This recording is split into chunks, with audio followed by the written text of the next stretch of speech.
ঈদকে ঘিরে রাজধানীর কমলাপুর রেল স্টেশন এবং বাস টার্মিনালগুলোতে বেড়েছে ঘরমুখো মানুষের ভিড়। ঝামেলা এড়াতে অনেকেই আগেভাগেই পরিবারের সদস্যদের সাথে ঈদ উদযাপন করতে বাড়িতে যাচ্ছেন। তবে অতিরিক্ত ভাড়া আদায়ের অভিযোগ যাত্রীদের।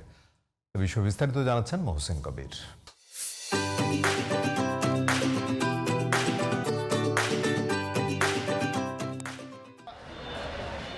রাজধানীর কমলাপুর রেল স্টেশনে শুক্রবার থেকে শুরু হচ্ছে ঈদ উপলক্ষে ট্রেনের আনুষ্ঠানিক যাত্রা। তবে যারা আগাম টিকিট কিনতে পারেননি, ঝামেলা এড়াতে তারা আগেভাগেই স্বজনদের সঙ্গে ঈদ আনন্দ ভাগাভাগি করতে যাচ্ছেন গ্রামের বাড়ি। বাচ্চাদের স্কুল, আমার অফিস সবকিছু আগে ছুটি হয়ে গেছে। ওর বাবা ব্যাংকে জব করে, ওদের তো ছুটি আরো দেরিতে, তো ও পরে যাবে। বাবার সাথে নেত্রকোনাকে দাদা বাসায় গিয়ে খেলবো, তারপর মজা করব। পরবর্তীতে গেলে দেখা যায় যে ট্রেনে অতিরিক্ত ভিড় হয়, এটা এড়ানোর জন্যই আমরা তাড়াতাড়ি যাওয়ার চেষ্টা করছি। এদিকে রাজধানীর সায়দাবাদ, মহাখালী ও গাবতলী বাস টার্মিনালে ভিড় বেড়েছে ঘরমুখো মানুষের। যাত্রী হিসাবে এখনো চাপ কম বাড়ে নাই, এখন আগের মতো।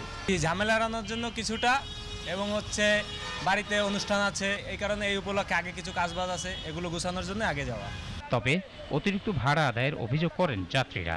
আর বরাবরের মতোই অতিরিক্ত ভাড়া আদায়ের পক্ষে নিজেদের যুক্তি তুলে ধরেন বাস কাউন্টারের টিকিট বিক্রেতারা। 800 টাকা ভাড়া নিচ্ছে, যা এর আগে 650 টাকা করে নেয়। বলছে যে আমি ভাড়া বেশি কেন, তা বলছে যে না, এরা কোম্পানি ভাড়াই দিছে। সায়দাবাদ থেকে আমরা গাড়িগুলো সারি, গাড়িগুলো কালীগঞ্জ পর্যন্ত যায়।